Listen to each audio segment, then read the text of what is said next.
Hey, what's up, everybody? Welcome to episode number 36 here on season number 2.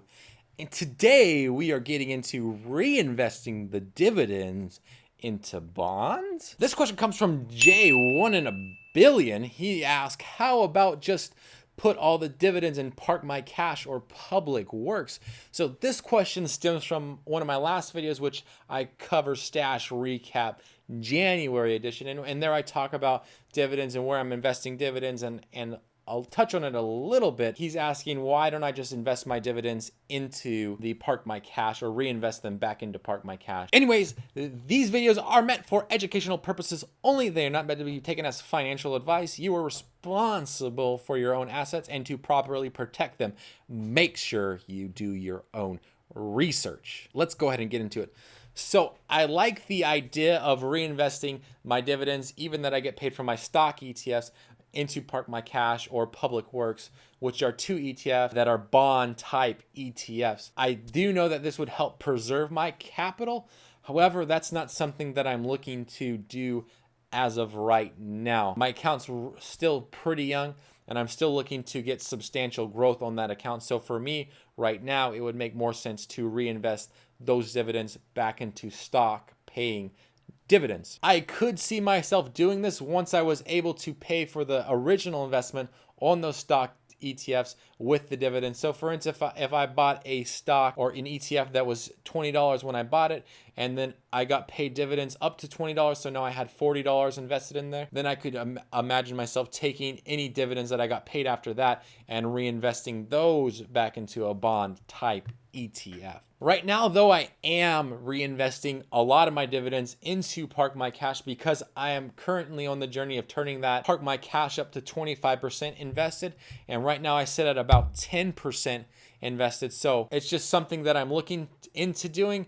As far as once I am 25% invested in there, I will then take those dividends and put them to any ETF which I feel like needs to have that. So for instance, if one of my ETFs is down to 24%, then I'll put those dividends into that one, bringing it back up to 25%. However, as far as like companies that pay dividends, what I usually try to look for is a undervalued company or an excellent long-term hold. For right now, it makes more sense for me to reinvest my dividends into more undervalued companies or reinvest them back into those undervalued companies that I'm already holding, thus capitalizing on the growth when it does return back to value, plus capitalizing on those dividends which compound, and so on and so forth. And I should get this huge growth over the next couple years. And like I said earlier, I am currently trying to get a lot more growth on every single account.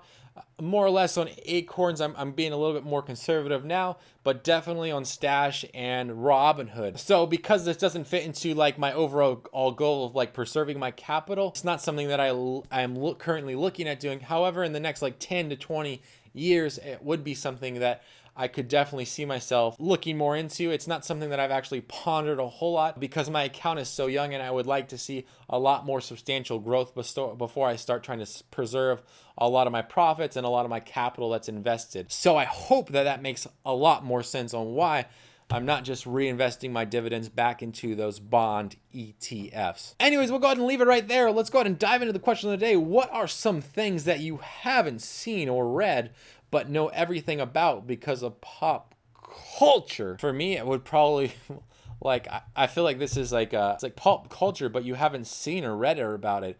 Like, so what, you just had like intuition and just like popped into your brain. You're like, hey, Kim Kardashian is dating or having twins with Kanye West, or I don't even know if that's actually the case, but Kanye West names his kid North, so that way they can have Northwest, and his next kid will be like Southwest or something. Without seeing anything or hearing anything, I don't think that you would actually be in the know of pop culture. Maybe it's talking about like reading articles and that kind of thing. Some of the things I know, I mean, I just mentioned them. Kim Kardashian would be one of them.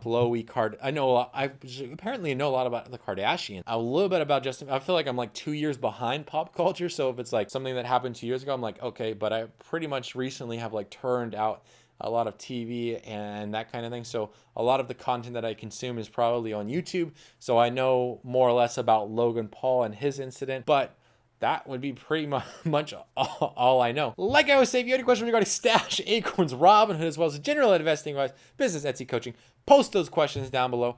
Don't forget to subscribe up here in this corner and check out Stash Recap January edition.